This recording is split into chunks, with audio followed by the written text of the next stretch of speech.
gente olha o mundo diferente quando a gente se envolve com a arte, quando a gente se envolve com os saberes. O olhar para o mundo é diferente, porque as coisas são tão mais profundas do que se imagina. E eu ainda acredito que a arte e a cultura ainda é um caminho. Ainda é uma ferramenta de mudança e é divina também. E é o sagrado, eu acho, do mundo. Em momentos mais repressivos, mais opressores e de mais descaso com a arte ela reage e ela dá resposta em relação a essa opressão. Nós vimos isso na ditadura militar e nós estamos vendo agora, nesse governo atual, o que vem acontecendo de 2018 para cá, desde o desmonte do MINC. Meu nome é Alda Piane Tavares. Eu nasci no Marajó e vim para Belém com 3 anos de idade. E eu, hoje, com a visão que eu tenho de mundo, com a formação, eu entendo a nossa história. Parece com um monte de histórias de pessoas que deixam tudo no interior para vir morar nas periferias de Belém. Quando eu entrei na universidade, aí logo eu descobri a questão da militância.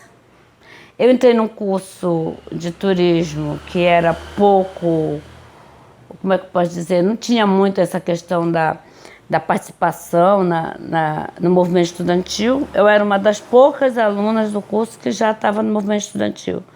Em 79 eu comecei a discutir no DCE, fazer parte do DCE, participar do SBPC e comecei também a ler muito, né? Ler outras coisas que, por exemplo, o curso que eu fazia não me dava. E comecei a buscar uma leitura mais reflexiva. E toda essa questão de ser pobre, de morar na periferia, para mim sempre ficou muito claro logo cedo as diferenças sociais, por que existem pobres e ricos, né? E a universidade só fez ampliar.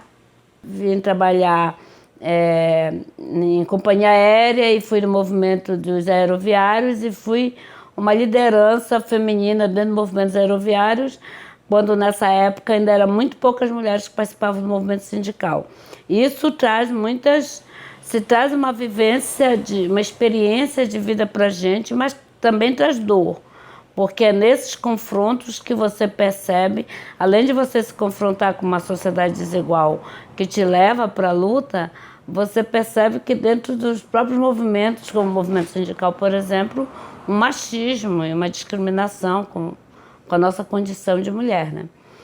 E do movimento sindical, eu me envolvi no movimento partidário, nos movimentos populares. Aí dentro dos movimentos populares, eu percebia uma coisa que também sempre me chamava muita atenção, talvez por alguma paixão pela arte, que era a arte em si, o papel da arte nessa sociedade. Eu me mudei para Icoraci em 81, comecei a fazer essa relação mais profunda com essa questão da identidade, com essa questão da arte, né?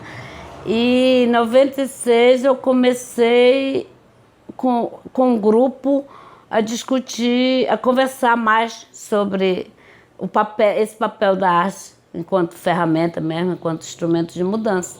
E nós criamos um movimento chamado Pé Redondo. Era um movimento com poucas pessoas, maioria mulheres. E depois nós fizemos desse movimento, nós passamos para o Mova-se. O Mova-se surgiu de algumas discussões relacionadas a um seminário que nós começamos a organizar. Nós começamos a nos reunir no liceu. Existe também em Icoraci uma efervescência, não só enquanto produção cultural, mas enquanto movimento existia. Então, nessa época, eu lembro que, por exemplo, ali pelo Paracuri, além dos artesãos, já existia um movimento em torno do liceu, da importância do repasse daquele saber, né? E no Mova-se a gente conseguiu congregar muita gente. Era um grupo bem grande de pessoas que a gente envolvia desde artes artistas visuais, artista músico, pessoal de hip hop, já tinha, nessa época tinha o pessoal do break. E também tinha muito pessoal da cultura popular, que a gente se envolveu muito com eles, né?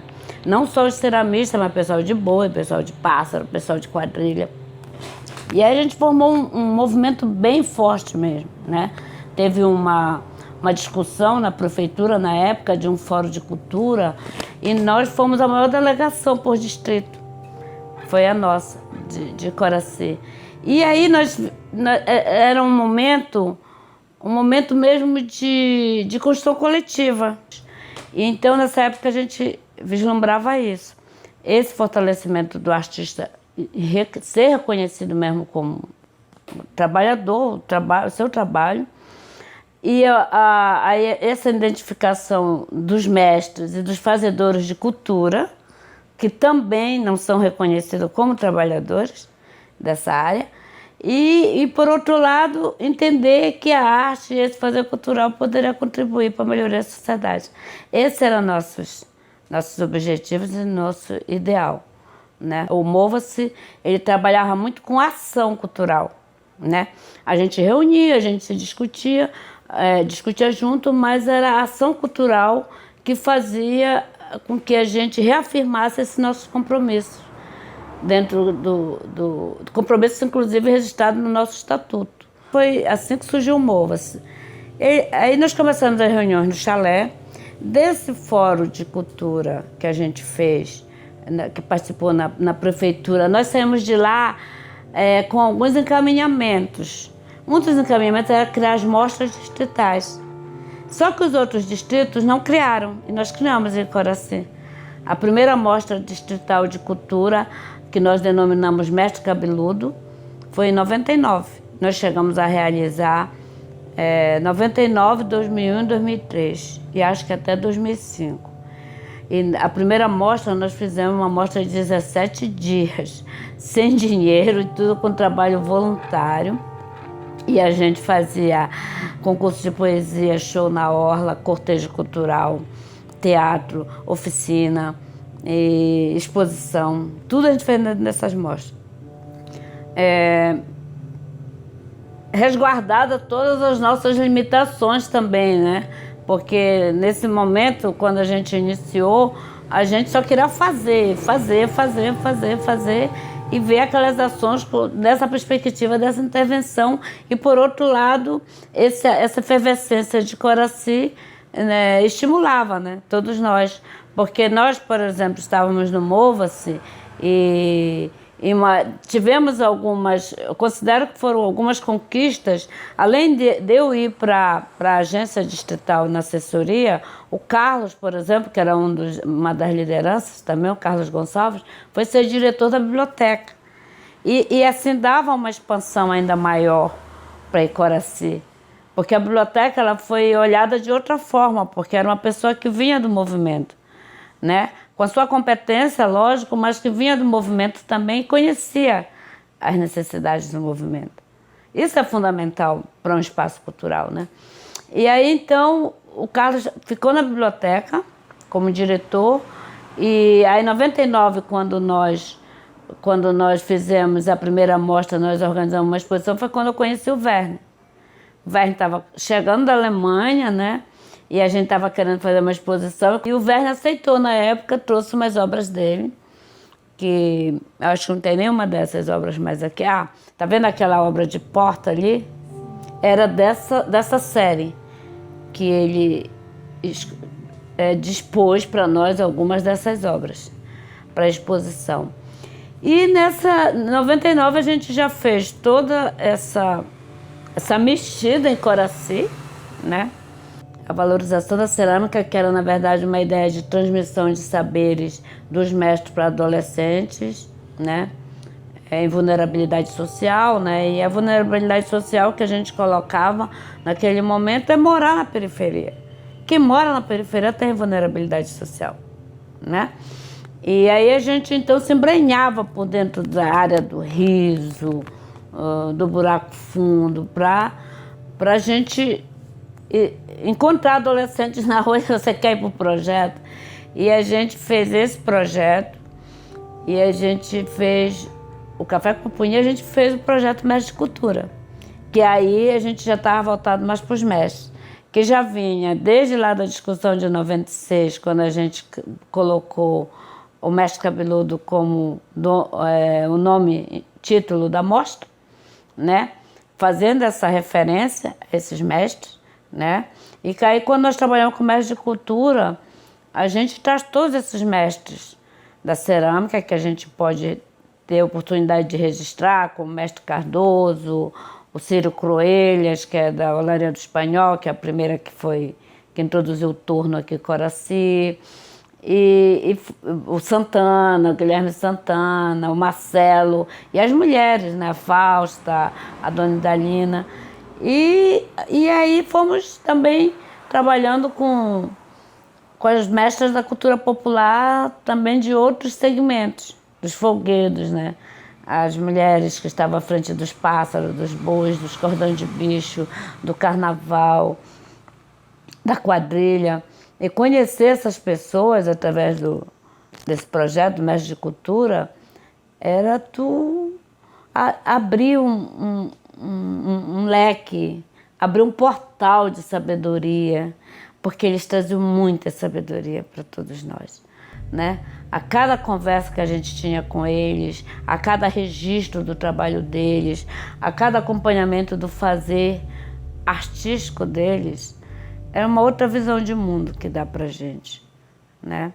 E aí, então, com o Mestre de Cultura, nós lançamos o livro, nós lançamos 4 documentários. Aí ganhamos prêmios, em 2007 nós ganhamos o Prêmio Nacional do IFAM, Rodrigo de Melo Franco, ganhamos na salvaguarda de Patrimônio de Natureza Imaterial, ganhamos menção honrosa nos mestres, no Prêmio de Cultura Populares, referente aos mestres, ganhamos menção honrosa pelo Café com Pupunha, fomos escolhidos pelo Itaú Cultural em 2007 também, as 10 melhores iniciativas de cultura e educação. Esse nós ganhamos pelo projeto de cerâmica entre mestres e adolescentes. Fomos escolhidos entre as melhores iniciativas de cultura e educação. E fomos.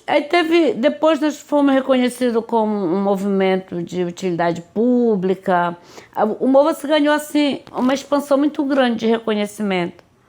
E aí veio essa questão mesmo da construção coletiva. Fomos ponto de cultura também. Aqui em Coraci foi o único ponto de cultura que naquela época, ponto de cultura, você concorria a um edital, comprovava seu trabalho para poder receber uma ajuda como ponto de cultura.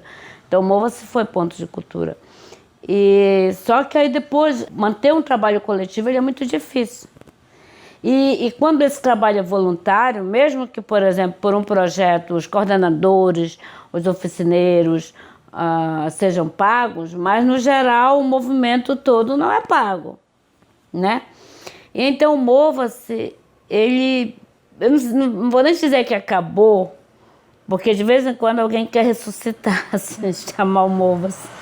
Mas ele deu uma parada pela própria dificuldade que é manter um coletivo. Um coletivo, principalmente um coletivo muito grande, como era o Mova-se, que tinha uma coordenação com 18 pessoas, né? E conseguia movimentar os vários segmentos. Eu acho que tinha uma vantagem no Mova-se, que às vezes a gente não encontra em alguns outros movimentos, era exatamente a diversidade. O Mova-se não lutava por artista visual ou por grupo parafolclórico. O Mova-se, ele discutia a política cultural no geral. Quando ele fazia uma mostra de cultura, ele trazia todas as linguagens possíveis. Quando ele trabalhava com registro, por exemplo, o registro de patrimônio imaterial, a gente tentava trazer todos os segmentos que a gente entendia enquanto patrimônio imaterial. Então, ampliava, não restringia.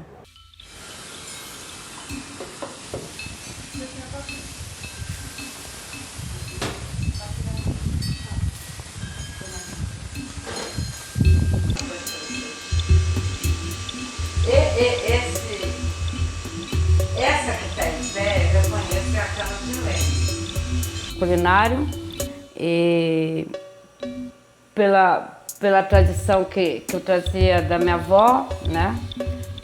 Desde Marajó, a forma como eles cozinhavam tudo. E aí foi um passo entre o saber ceramista, que era a minha pesquisa de mestrado, e o saber culinário, que vinha na minha ancestralidade. Então, unir essas duas coisas foi conciliar esses dois saberes, né? E eu tive uma experiência em Roraima, que eu vi eles fazendo um tempero que na minha concepção, e depois eu descobri que originalmente fazia na panela de barro, que é um tipo de tucupi preto, que ferve muito tempo. Então, tudo que ferve muito tempo é melhor ferver numa panela de barro do que numa panela de alumínio, por exemplo. E aí, então, essa panela, por exemplo, é de lá das Macuxis. Se você for perceber a textura, e para mim foi interessante porque a minha pesquisa com cerâmica me faz perceber detalhes desde o barro que é usado. Então, essa textura aqui, ela é diferente porque ela é uma terra, um barro tirado da serra. Eu cheguei a visitar a Raposa Serra do Sol, que vocês se lembram, a história da Raposa Serra do Sol com a briga contra os arrozeiros, né? E eles têm uma grande produção de cerâmicas. As índias Macuxis, elas trabalham com cerâmica e elas sobem a serra para tirar o barro, fazem todo um ritual para descer para fazer essas panelas. Essas eu trouxe de lá. Essa panelinha aqui eu trouxe de Bragança. Bragança tem 2 lugares assim onde eles produzem mais as panelas. Na Vila Quera, que vocês já ouviram falar também da Vila Quera na música do Pavulagem, que fala de São Benedito, da Vila Quera. E eu conheci lá a dona Nazaré e o Josias, filho dela, que trabalham. E que eu acho muito interessante esse detalhe dessa tampa, por conta dessa relação do saber e o cotidiano. A dona Nazaré me contava que essa aqui é uma patinha dela no choco. Que quando a patinha estava chocando, ela observava e quando ela fez a panela, ela resolveu fazer essa patinha na tampa da panela. E assim, eu achei um encanto, eu achei muito interessante. Então essa é uma panela de La Vila Quera. E essa aqui é uma assadeirazinha das paneleiras lá da Cerâmica São Mateus, que também é Bragança. E essa aqui, se você observar, ela é impermeabilizada. E ela é impermeabilizada naquele processo de defumação com as folhas queimadas. E por isso que ela fica com essa coloração preta. Então, na verdade, fazer essa relação de como elas são produzidas, de onde elas vêm e das inspirações, e você cozinhar com elas e unir essa questão desse saber da tua ancestralidade e as panelas dessa ancestralidade de onde nós vivemos, está nesse fluir.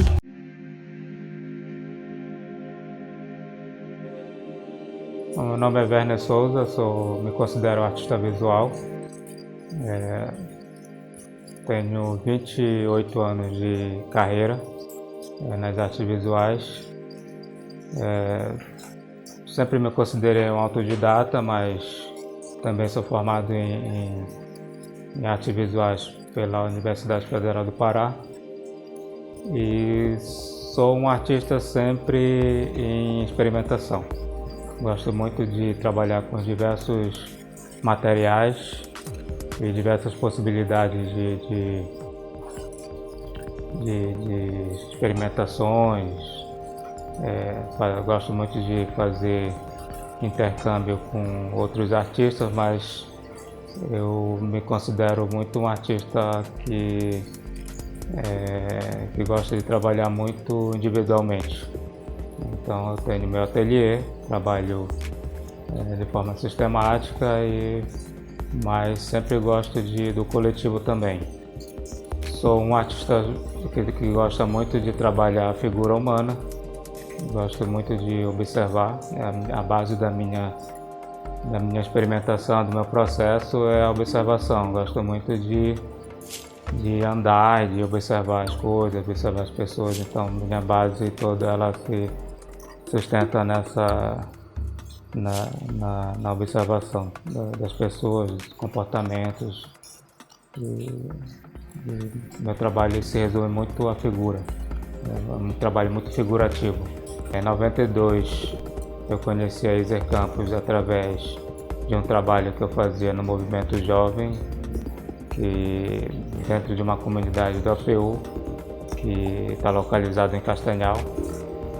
E eu, como eu falei anteriormente, eu produzi alguns trabalhos e ela viu esses trabalhos e começou a me orientar em relação a material, técnica, tudo.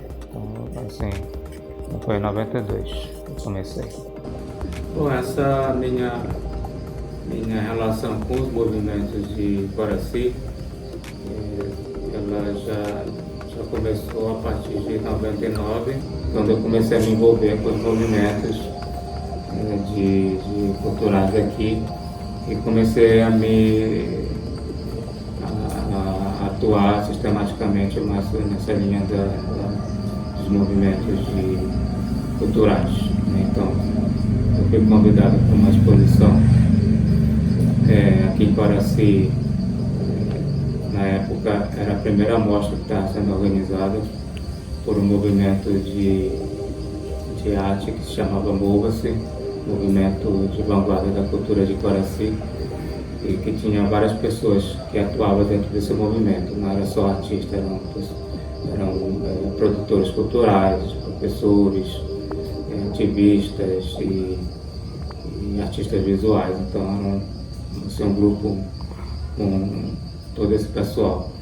E quando eu cheguei aqui, meu irmão, ele já fazia parte desse movimento, me convidou para fazer uma exposição, fazer parte dessa exposição coletiva, que na verdade a mostra de cultura era uma mostra com diversas manifestações culturais, né? Tinha dança, tinha teatro, tinha poesia e tinha artes visuais, e essa exposição ela ia acontecer dentro de uma biblioteca, que é a Biblioteca Municipal daqui de Coraci, que na época estava em ruínas.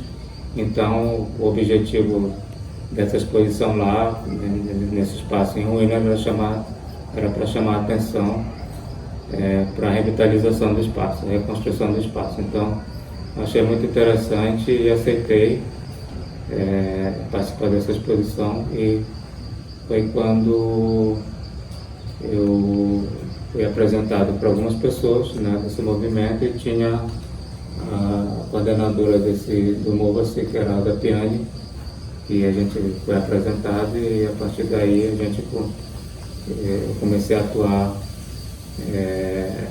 mesmo dentro desse movimento, né? Não só como artista participante, mas depois eu comecei a fazer parte também do movimento. Eu penso que a Casa do Artista ela é uma síntese do nosso encontro também, né? Porque a gente se encontra, eu no movimento de Coraci, e o Verne entra no movimento através da arte dele.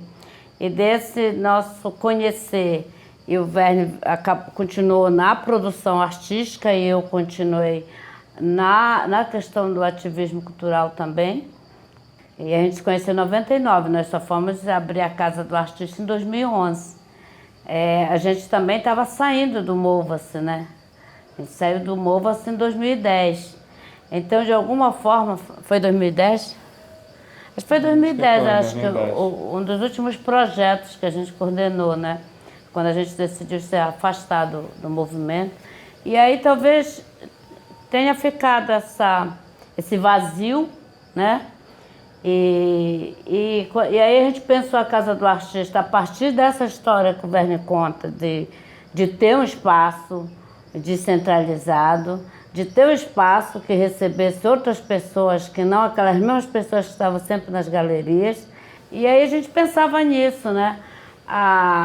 Descentralizar, pensar em vender também, formar outro público, os vizinhos, colegas de trabalho, que nunca a gente vê em galeria, a gente só vê em galeria outros artistas, né?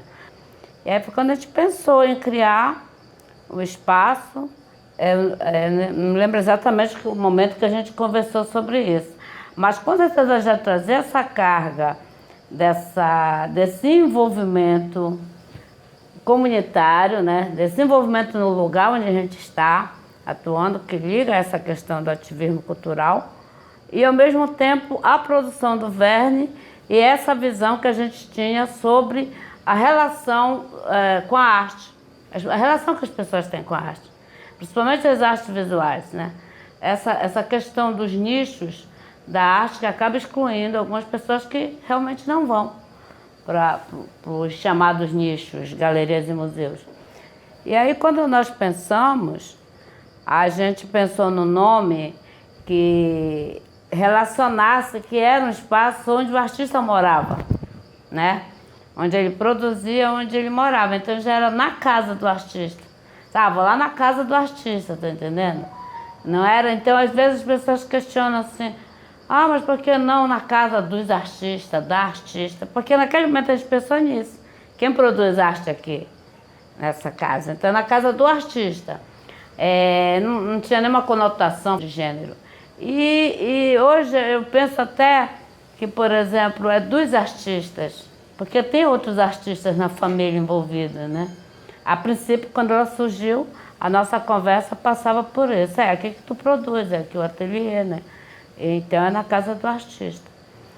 Isso é em relação a esse nascimento. Então, logo que a primeira vez que nós inauguramos a casa, a gente pensou assim, não vamos colocar os preços das galerias, porque as pessoas ainda não têm esse contato com esse valor. Apesar de que não existe um mercado de arte em Belém, que você possa ter um parâmetro mesmo, mas normalmente as galerias elas têm um parâmetro maior de valores, né? De muito artista. Então, o Verne até fez trabalhou com algumas obras assim, tipo oratórios, né? Móveis de madeira em demolição e até camiseta. Ele pintou com algumas obras dele pra gente convidar as pessoas. E aí convidamos pessoas, oferecemos um café, essas coisas. Daí surgiu. Aí nesse primeiro momento ela foi se ampliando. Começaram a aparecer outras propostas de programação. Aí eu já comecei a pensar também numa forma de, durante as programações, a gente oferecer a questão de comida para vender, porque eu também é um trabalho que eu gosto de fazer, que já faço por dentro de outro projeto.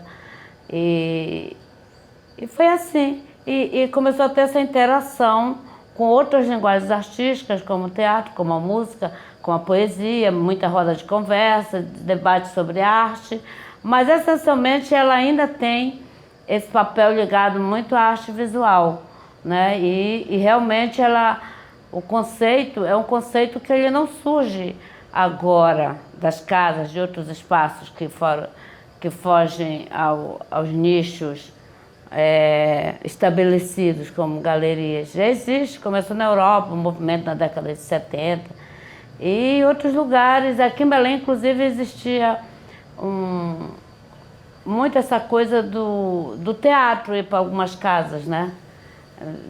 A casa da Vlad e outros artistas que começavam, tem a casa da atriz, que eu acho que é da Iê Porto. E então esse ela já é uma proposta que já existia no mundo. Então não é uma proposta de você chegar aqui e a gente ter transformado a casa em galeria. É uma galeria de obras dentro de uma casa. Uma galeria no sentido de um conjunto de obras dentro de uma casa, né? E que a gente até faz questão de manter essa relação da obra com a casa, das obras com a casa. E, por outro lado, também a gente não pode deixar a casa 24 horas, digamos, aberta, à disposição para visita. Por isso a gente estabelece por programações, horários disponíveis e agendamento, né? Então, assim, a gente, além de trabalhar com as programações, que a gente abre normalmente por um período, fora disso a gente trabalha com agenda. As agendas, elas têm sido mais no sentido de receber escolas.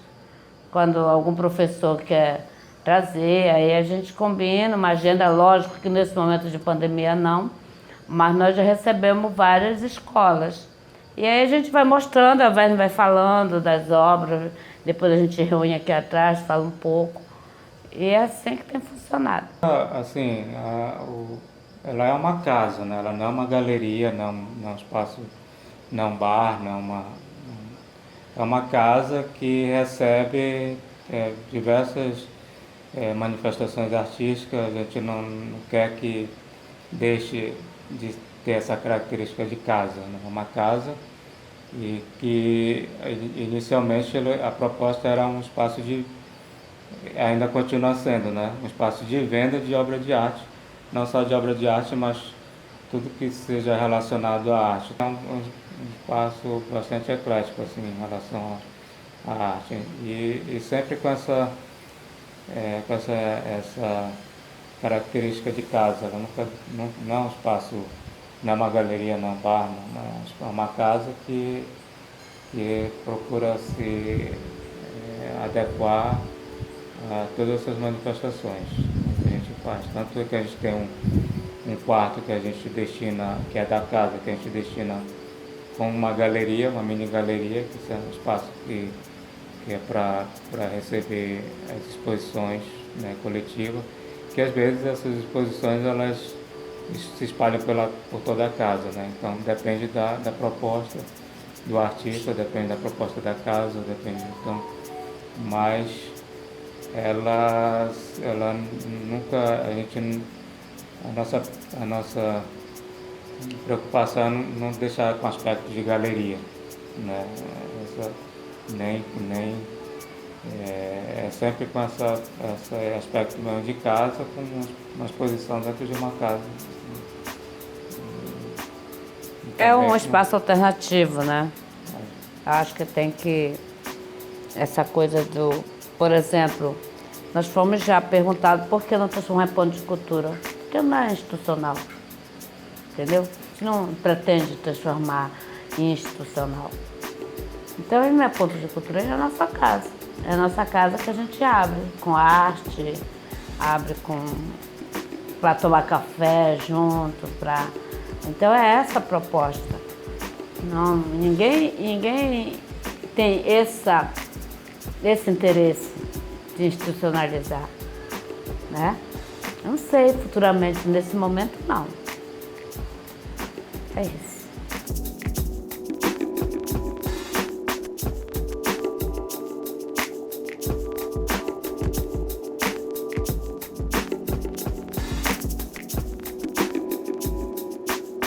Era maravilhoso, era maravilhoso. Aí uma vez a gente estava na biblioteca lotado, que foi quando foi o lançamento do Mestre de Cultura, a gente conseguiu um telão de cinema, sabe? Aí a gente convidava os mestres, né? Mas a gente não dizia assim, olha, o senhor tem que sentar e tal hora a gente vai lhe chamar, então a gente deixava eles assim, convidar. Esse seu Cipriano, se tu vê no filme, ele tá com uma camisa colorida, uma boina vermelha. Ele já usava essas roupas dele mesmo, ninguém produzia. Não existia produção, né?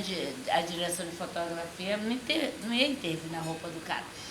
Aí esse dia chegou assim, desse todo paramentado, lotado a biblioteca, lançamento do livro do filme. Aí ele levanta assim, eu vou contar agora! Ele parece ser uma figura bem assim mesmo. Ele era maravilhoso. Porque vocês precisam... vou mostrar o filme pra vocês. Vocês querem ver?